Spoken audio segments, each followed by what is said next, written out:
Hello, it's the end of the working day. Luckily, we still have a daylight, we still have a semi-decent weather, so I thought I would film a little bit of a video. I work, as I said in my previous video, I work 9 to 5 in a office job that is fully remote, so I spend a lot of times behind these two screens.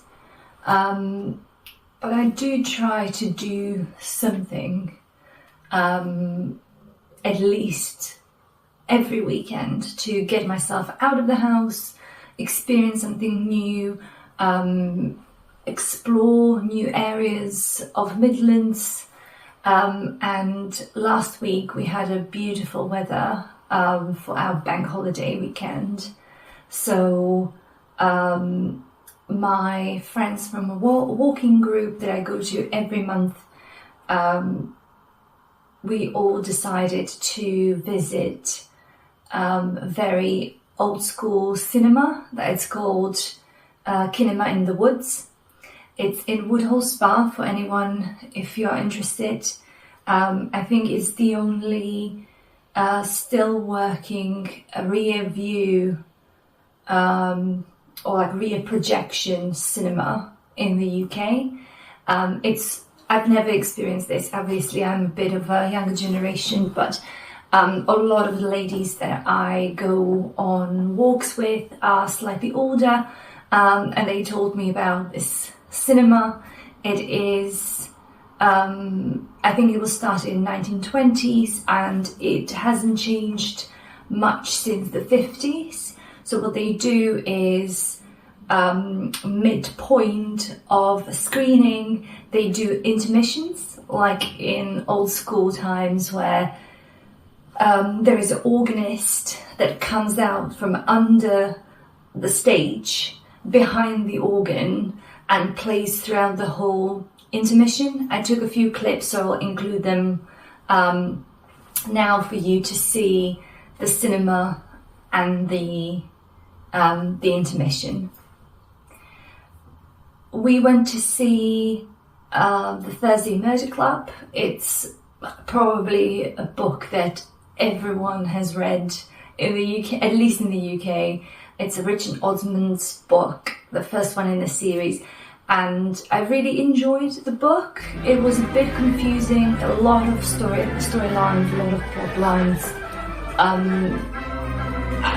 I've heard from one of my friends that she got lost in the story. I listened to the audiobook, so it was slightly easier to absorb, and I think it was more digestible than reading it. But for the film, obviously there was loads of famous faces like Helen Mirren,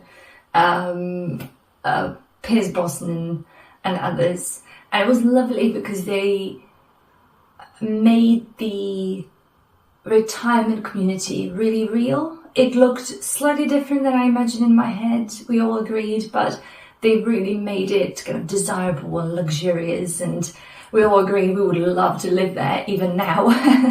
But then also they kind of streamlined and kind of stripped down the storyline and focused only on the murders and none of the like kind of nun's plot line and the vicar plot line. That was kind of omitted, and I kind of understand because they had to move the plot forward and they only had 2 hours to fill. So overall, it was great. I know it was out in cinemas for very limited time and for only specific cinemas.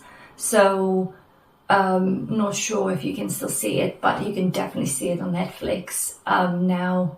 So yeah, go have a look if it's something that you like. Other than that, I spent most of the bank holiday weekend taking long hikes with Finn.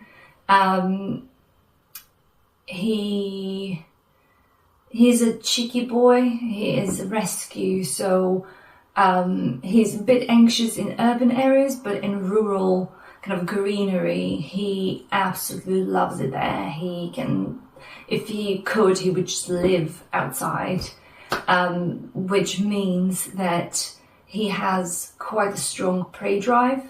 And when that kicks in, his recall is non-existent. He just doesn't hear it. His brain is just primal, and then he goes for it. So on one of our walks, he saw a deer. We saw the deer at the same time. We locked eyes, and Finn just took off. Luckily for me, and it kind of makes me feel better as well about myself. It shows that he actually loves me because he eventually comes back. So in like 3 to 5 minutes, I just stood on the spot and he comes back because obviously he couldn't catch a deer.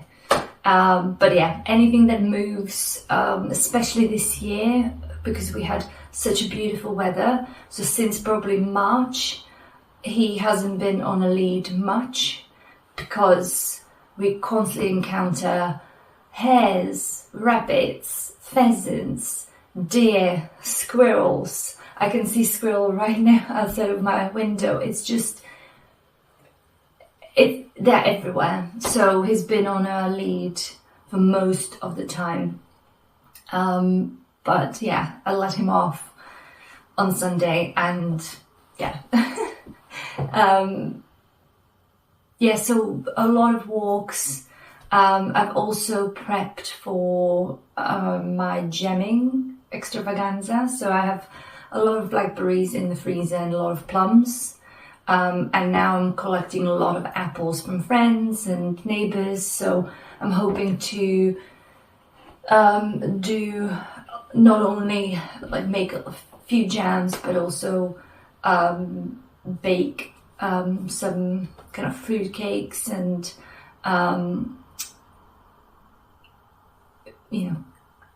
loads of things that you can prepare and then freeze.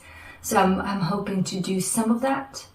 But I have a friend from London visiting this weekend, so that might be in the next vlog, because I might not have time. But yeah, I also baked sourdough bread. I make my own sourdoughs just because I really miss really good bread in the UK.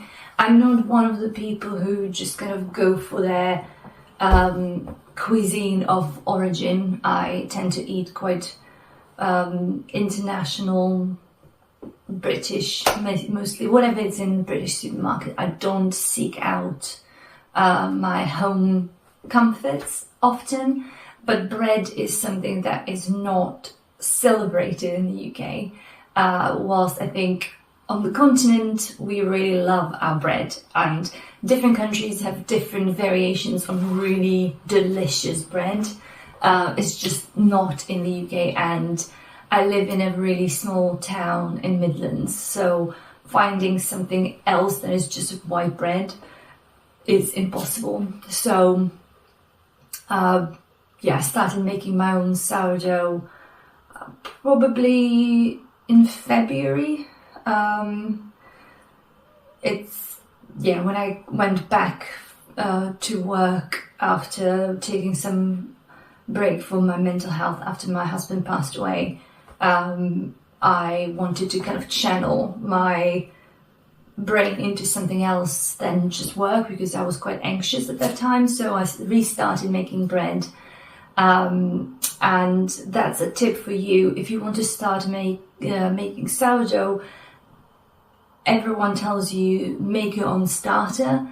It takes a long time, especially if you started in a colder season. The starter can take 2, 3, 4 weeks, and it can go wrong very easily, and you might find mold instead of yeast in it. So what I would recommend is go on your social media. If you use FreeCycle, if you use Olio app, if you use Facebook, anywhere, and just ask your connections and strangers in your area if anyone has a sourdough starter.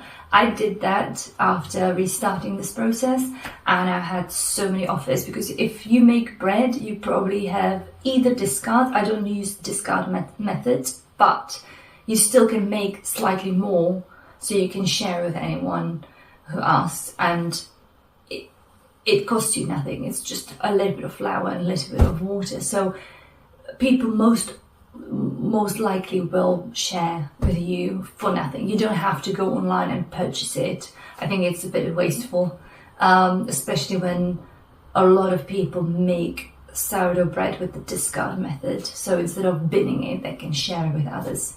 So yeah, so if you want to try, ask around. People probably want to share. But what I did this week is something that I normally don't do. I don't do white sourdough.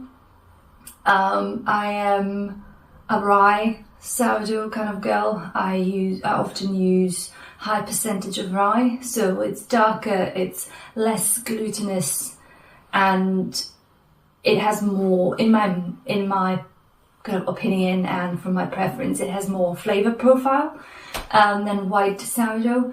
So that's my normal, but I did white one this week, and I must say I don't like it. It's way much easier to work with. It's very workable. It is forgiving. It looks beautiful. You can make beautiful scorings. It's not so much with the rye sourdough. But it's just so bland. I don't know. You taste the sourness in it. It's just something is missing. So I was a bit disappointed, because then it takes me a week to eat that bread. So yeah, I will go back to my rye from now on. Yeah, and that's pretty much it. And I just, potted around my garden, reseeded some bare patches in the grass that Finn likes to dig up from time to time, and yeah, just enjoyed the weather and the slowness and the last break we have before Christmas, and the crazy bird season is coming at us. So yeah, but now back to work, and I will try to stick to my uploads and just share bits and bobs of my week with you, so I can remember. And as I said, it's a hobby.